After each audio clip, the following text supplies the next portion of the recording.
many musicians consider performing at Carnegie Hall as their big-time debut. And often what's playing at the 124-year-old concert hall in New York City is a thermometer for how hot a certain genre of music is getting. And part 2 of my special report shows how GET's Vocal Point is one of the rising stars, helping a cappella music hit the high notes.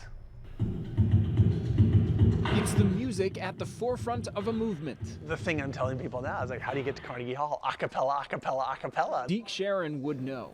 Nicknamed the godfather of contemporary a cappella, the energetic 47-year-old launched both a number of careers in the business and the smash hit movie Pitch Perfect. Crushed it. And thanks to DCINY's Total Vocal Concert at Carnegie Hall, Sharon gets a chance to share his passion with kids from across the country who love his work. And I was like, oh my God, DCINY is saying that. I did a good job. So that was really cool. Some of those kids being Gale Electric Tremolo's own Vocal Point. And so many of them have solos, so many of them have great step-out moments. They've got their own performance with Mercy, which is so strong.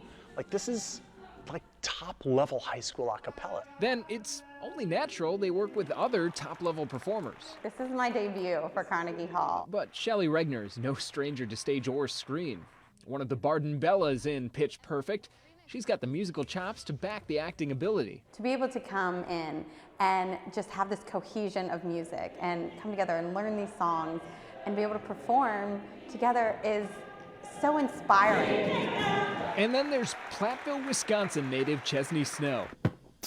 He's the American beatboxer who made a movie of the same name and is taking the art of vocal percussion to the next level.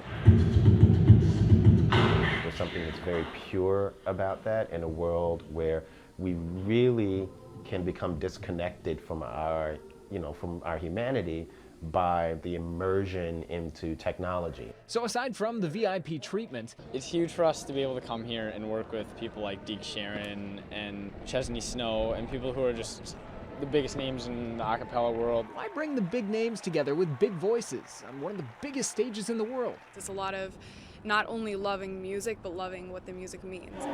That, Sharon says, is why at a time when music and the arts are often on school budget chopping blocks, a cappella could be key. If music programs are too expensive, to have a tuba, to have all of these instrument lessons, teach everyone to sing. We all have the instrument. Which also means the kids of Vocal Point might just be instrumental in helping shape the future of music education. Now, education is also a huge part of Andrew Carnegie's legacy, and because of that, the steel tycoon, for whom the famous concert hall is named, has another connection to the Cooley region. And you'll be able to find that story on our website, WXOW.com, a little later this morning.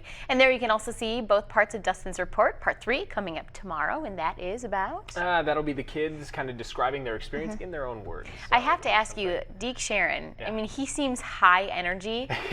Is it all the time? That is an understatement. Okay. Yeah. I mean, he's like, the whole time, big smile. And that interview that we did was after a full day of rehearsal with all these kids, and he was still just as energetic as when he walked in. So he says it's because he gets to wake up doing what he loves every day that he feeds off that energy. Very cool. Good for him. Wouldn't so that it be shows awesome? Just finding something that you you love for a job. Yeah, never a job. Well, stay with us. More news is next.